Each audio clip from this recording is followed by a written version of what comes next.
ተወልጄ ያደግኩት እዚሁ አዲስ አበባ ነው። ለወላጆቼ አራተኛ ልጅ ነበርኩ። በልጅነቴ ወፍራም ስለነበርኩ ጓደኞቼ የሚዘባበቱብኝ፣ የሚቀልዱብኝ፣ የሚያሸማቅቁኝ ልጅ ነበርኩ። ውፍረቴን ለመቀነስ ያላደረኩት ነገር አልነበረም። ስፖርት በመስራት ምግብ በመቀነስ ግን ምንም የመክሳት ነገር አዝማሚያ ባለማሳየቴ አንድ ውሳኔ ላይ ደረስኩ። ጨርሶውኑ ምግብ ማቆም። በአጭር ጊዜ ውስጥም ይህንን ተግባራዊ በማድረግ ለውጥ አመጣሁ። ጥቂት ውሃና ጥቂት ነገር ከመቅመስ ውጪ ኮምፕሊትሊ ምግብ አቆሜ ነበረ። ዲያብሎስም ልትወፍሪ ነው እያለኝ በዚሁ ቀጠልኩበት። ያልተረዳሁት በቀጣይ ይዞ የሚመጣውን ችግር ነበር። አመጣጥኝ የመመገብ ሳይሆን ከነጭራሹ ማቆም ስለነበረ ጨጓራዬ ምግብ ሲያጣ አሲድ መትፋት ጀመረ። በዚህ ምክንያት ለከባድ የጨጓራ ህመም ተጋለጥኩ። እንደዚህም ሆኜ በድርጊቴ ቀጠልኩበት። ራሴን በብዙ መጉዳት ውስጥ ከተትኩኝ። ቤተሰቦቼ ተጨነቁ። እናቴ ፈጣሪዋን ትለምናለች፣ የምታደርገው ግራ ይገባታል። የምቀምሰው ጥቂት ነገርም ሊቆይልኝ አልቻለም። ህመሙ በጣም አሰቃየኝ።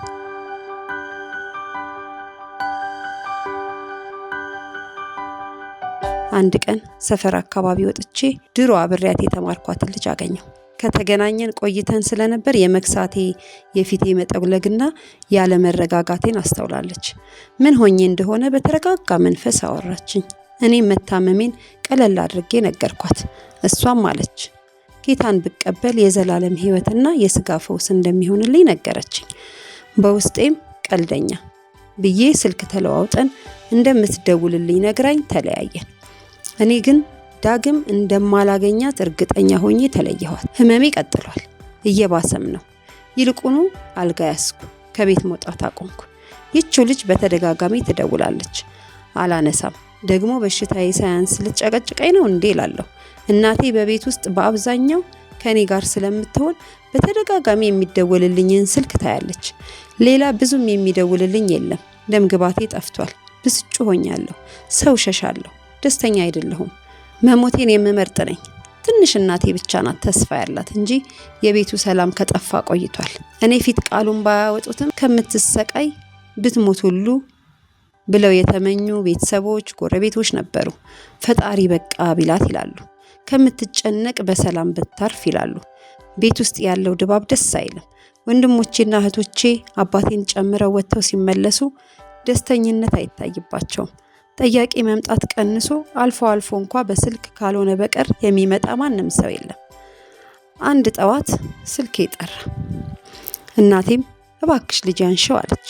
ዝም አልኩ። የመጨረሻውን ጥሪ ጠርቶ ተዘጋ። ለምን የኔ ልጅ የሚያነጋግር ሰው እኮ ጥሩ ነው አለችኝ እዝን ብላ። እሺ እናቴ አነሳለሁ ከማለቴ ድጋሚ ስልኩ ጮኸ። አነሳሁትና ዝም አልኩ። ሄሎ አለችኝ። ባለፈው መንገድ ላይ ያገኘኋት አብራኝ የተማረችው ልጅ ነበረች። ሄሎ አልኳት። ሰላም ነሽ የኔ ቆንጆ አለች። ሰላም ነኝ፣ አንቺስ አልኳት።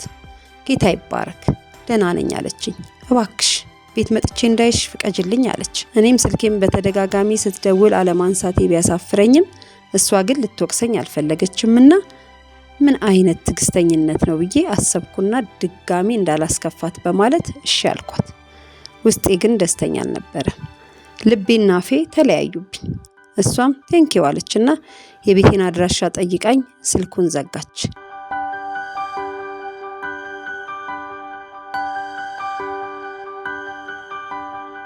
ከሰዓት ወደ 8 ሰዓት አካባቢ መጣች። እናቴ ልታነጋግረኝ የመጣች ልጅ መኖሯን ስታይ ደስ አላትና የምታቀራርበውን ለማምጣት ወደ ኪችን ገባች። ለትንሽ ደቂቃዎች ዝም ተባባለን። እኔ ምን ታወራኝ ይሆን ያው የተለመደ አባባሏን ነው እያልኩ ሳስብ እሷም እንዴት እንደምትጀምር እያሰበች ይመስለኛል። ወዲያው እሺ አሁን እንዴት ነሽ? ጥሩ ሁኔታ ላይ ነው ያለሽው አለችኝ። እኔም ያለሁበትን የህመም ደረጃና የሞራል ውድቀቴን ስለማውቅ እያጽናናችኝ መሆኑን በመረዳት ከአንገት በላይ እውነት ጥሩ ነው ያለሁት አልኳት። አዎ ጥሩ ነሽ ያለሽው አለችኝ። በድጋሚ ደግሞ ኢየሱስን ብትቀበይ የዘላለም ህይወት፣ እረፍት፣ ደስታ፣ ሰላም ይሆንልሻል አለችና ሁኔታዬን ማስተዋል ጀመረች። በልቤ ያለችው ደስ ቢለኝም እጅ ላለመስጠት ኮስተር ብዬ አይ ተይ እንደዚህ አይነት ነገር አታውሪ አልኳት። እሷ ግን አላቆመችም። ይልቁኑ ኢየሱስ እንዴት እንደሚወደኝ ብኖርም ብሞትም እሱን ማግኘቴ መልካም እንደሆነ ረጅም ሰዓት አወራች። አሁን ግን መቃወሜን ትቼ በተመስጦ ሰማኋት።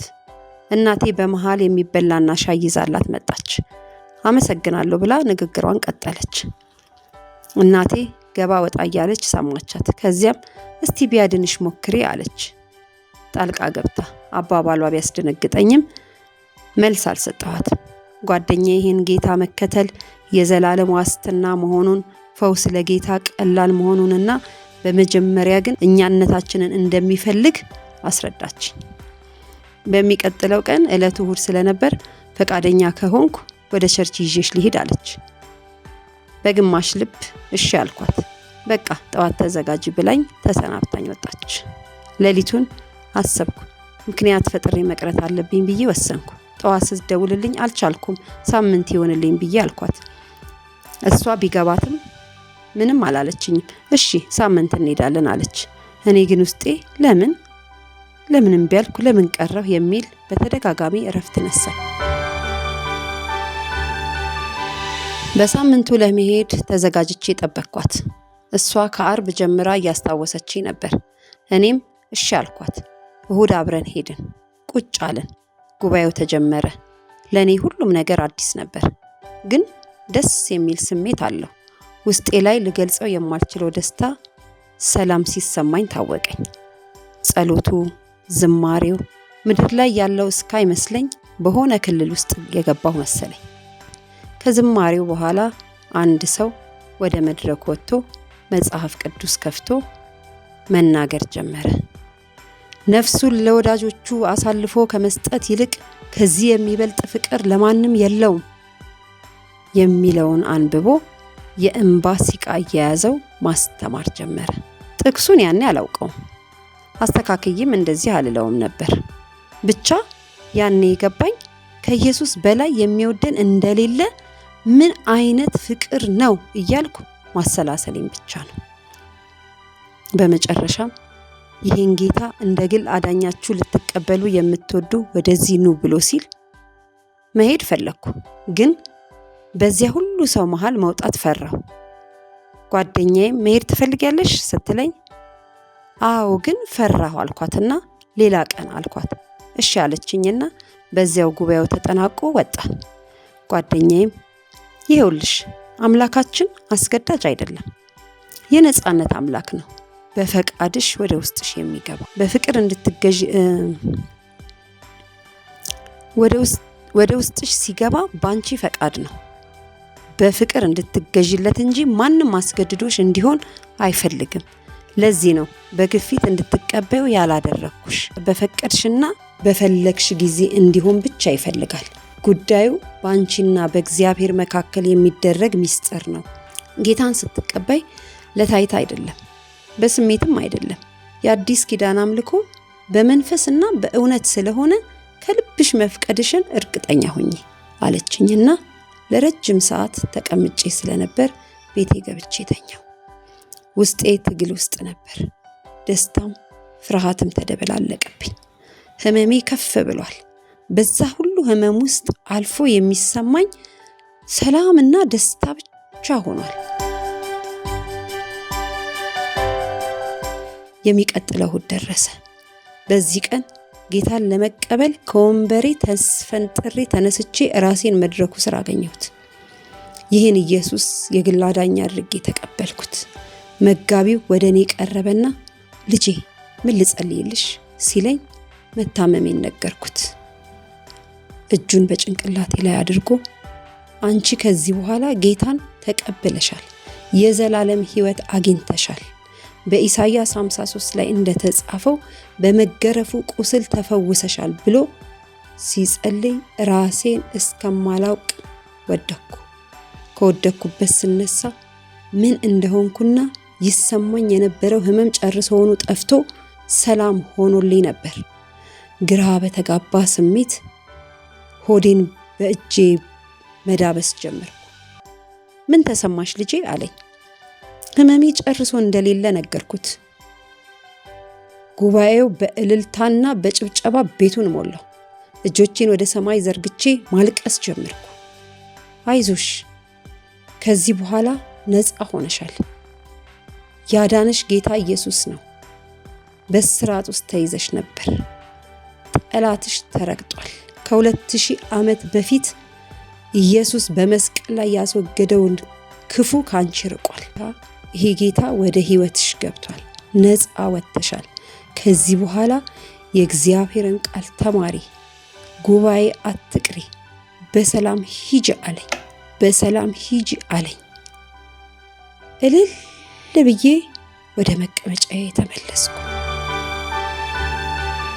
ወደ ቤት በመመለስ የሆነውን ሁሉ መናገር ስጀምር እናቴ ዝም አለች። አባቴ ምን እምነትሽን ቀየርሽ ብሎ ጮኸ። ብትሞቺ ይሻለኝ ነበር፣ የያዘሽ ቢጨርስሽ ይሻለኝ ነበር፣ ቀብሬሽ ቢሆን እያለ ቤቱን በቁጣ ሞላው። እህትና ወንድሞቼ በመዳኔ ደስ ቢሰኙም እምነት መቀየሬ አልተዋጠላቸውም። እናቴ ያዳናትን አምላክ ብትይዝ ምን ይጎዳሃል በሚል ከአባቴ ጋር አለመግባባት ተፈጠረ። ከዚያ ጊዜ ጀምሮ እኔም ሩጫዬ ወደ ቤተ ክርስቲያን ሆነ። ከደረሰልኝ ጌታ ጋር በፍቅር አበድኩ። አባቴ ከቤት ትውጣ አዋርዳኛለች አለ። ብዙ ጥል በቤት ውስጥ ሆነ። ለመውጣትም ወሰንኩ። ያቺ ጌታን እንዳውቅ የረዳችኝ እህት ስነግራት እስክትረጋጊ እኛ ጋር ትሆኛለሽ ብላኝ እነርሱ ቤት ገባሁ። ቤተሰቦቿ ተንከባከቡኝ። ከእርሷ ጋር ያደርኩ ለትንሽ ቀናት ቆይቼ ትንሽ ስራ አፈላልጌ ትንሽ ቤት ተከራይቼ አመስግኜ ወጣሁ። እናቴ እየተደበቀች ጎዶሌን ትሞላልኝ ነበር። ሽሮውን፣ በርበሬውን፣ እንጀራውን እያያዘች ታገኘኝ ነበር።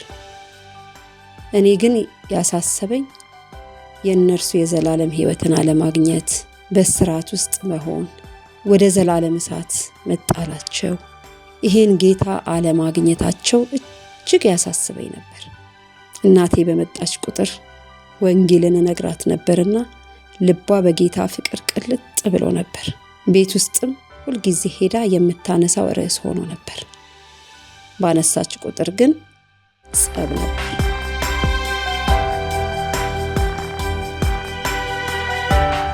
አንድ ቀን አባቴ በዓል ደርሶ ሽር ጉድ እያሉ በእኔ ያለመኖር ያዝን ነበርና ለእናቴ አላት፣ ቆጣ ብሎ ያቺ ልጅ ትምጣ፣ በዓልን ከኛ ጋር ተዋል፣ ግን ምንም ነገር ስታወራ መስማት አልፈልግም አለ። እናቴም ደስ ብሏት መታ ነገረችኝ።